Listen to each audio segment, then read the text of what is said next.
Well, forgive me, Father Simon, for I have sinned. We go back to 1992, when I was a probationary teacher at a school in North Yorkshire. My colleagues were all very long-standing, aka old, and I was quite a novelty, being the youngest member of staff at the ripe old age of 27. Having got into teaching a few years later than most, I had at least acquired some understanding of the real world, and I prided myself on my ability to organise things learnt during a previous job in a DIY store. One particular teacher, however, Miss Parker, was the queen of organisation. I watched in awe as she effortlessly organised just about everything, from kids making her cups of tea during her lesson, different times, to assemblies, school trips, parent meetings, school activities and everything else that a good school offers. Miss Parker was the head of the house, and she ruled with a metaphorical rod of iron. The kids respected her, and I did too. It was getting near to the end of the year, and Miss Parker had a great idea to raise the kids' spirits. She would organise a house trip to the Granada studio tour in Manchester.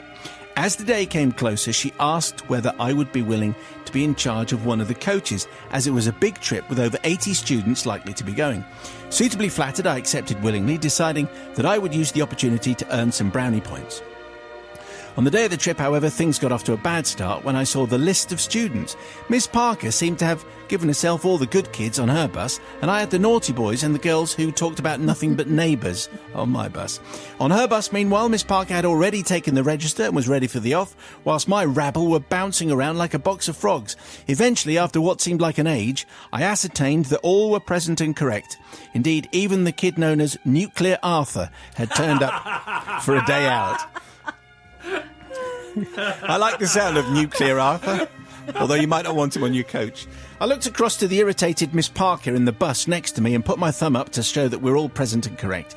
She pointed to her watch and tapped it, then shrugged. Clearly her faith in me effectively to organise my bus had been misplaced, and her strict timetable was now running 10 minutes late. It was on the hour-and-a-half journey that I decided to tackle the source of her disappointment head-on.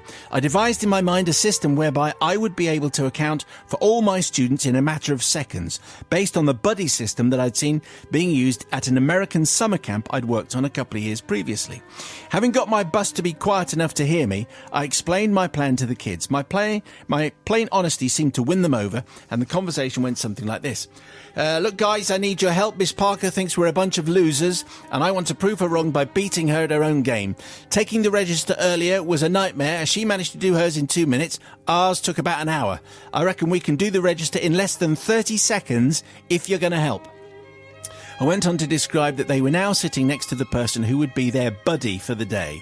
I explained that whenever I needed to take the register, I simply waited for them to find their partner.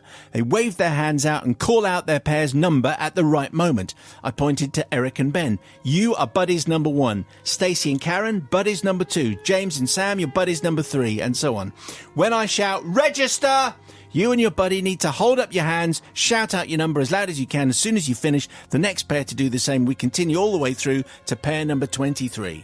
They didn't seem keen at first, but as we practiced, it turned into a game. And at the given moment, a pair of hands would fly up and the children would shout out their number at ridiculous volume. The peer pressure was so great that even the slothful children, who had unfortunately sat next to someone they didn't like, were forced to join in. And with practice, the time took to account for all the children dropped from 2 minutes to less than 25 seconds. Wow. We arrived at Granada Studio Tours, and I was asked by a still frosty Miss Parker if I could account for all my students. I shouted, register! And as if by magic, my kids suddenly went into a series of apparent convulsions, throwing their hands in the air and shouting their pair's number at the same time. Things were going swimmingly until we got to pair number 17, when I heard, I can't find Nuclear Arthur, sir. Initially annoyed, Nuclear Arthur was soon located by the chewing gum machine, and the system seemed to have been proved as being fit for purpose. Miss Parker looked on approvingly, and we went in. We had a great day on the tour. About 3 p.m, our students got on the buses, ready to head back north again. When I called, register, those on my bus were accounted for in 10 seconds flat. Wow. And I went over to Miss Parker's bus to tell her that we were all present and correct. I smiled inwardly as her face showed mild irritation. After all, she was still near the beginning of her register. What a loser. I returned to my bus, just a little smug. We settled into the journey home, and soon the excessive heating and the rocking motion of the bus had a soporific effect on us all, and I felt myself nodding off. Half an hour later, I felt someone tapping me on the shoulder, and it was Katie, half of the number 7s. "Sir, there's something wrong at the back of the bus. I think you need to come and see." With dread in my heart and anticipating the acrid stench of regurgitated chicken nuggets, I was pleasantly surprised to be pointed towards a child who looked relatively healthy. It was only as I drew closer that I started to have misgivings. Why was she sitting alone? Where was her buddy?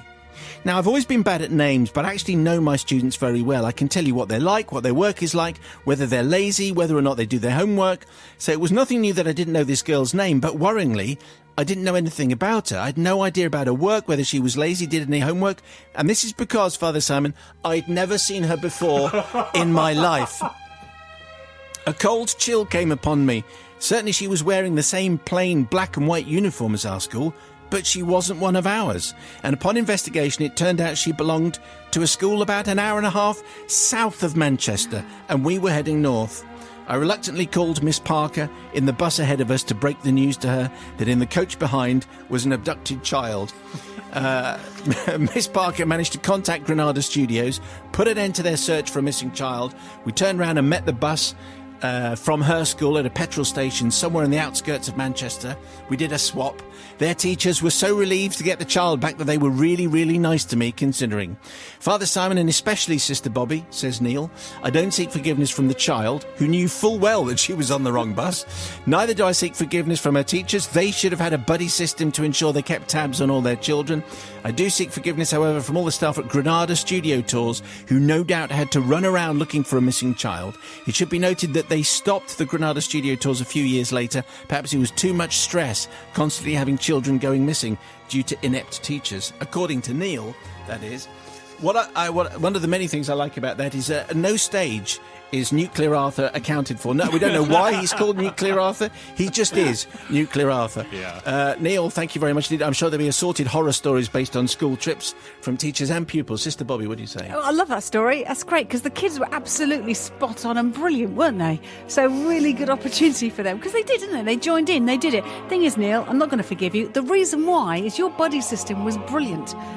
But there was an error in your system. There was an anomaly, wasn't it? Because it didn't account for added The old-fashioned way, bodies. if you'd actually add, if you just count it, if you did a head count, you'd add one extra. So Neil, you're not forgiven because your system was good but not foolproof. I like the buddy system, though. Yes, I think it works perfectly well, and I think we've all got in our heads the reason why Nuclear Arthur was given that name. Don't need to go into it in detail now. This reminds me of when I went on a school trip to Chester Zoo, and I was on the coach, and basically the coach was stopping at, it appeared to me, everyone's house and dropping them off. So I decided I would stay on the coach until it stopped at my house.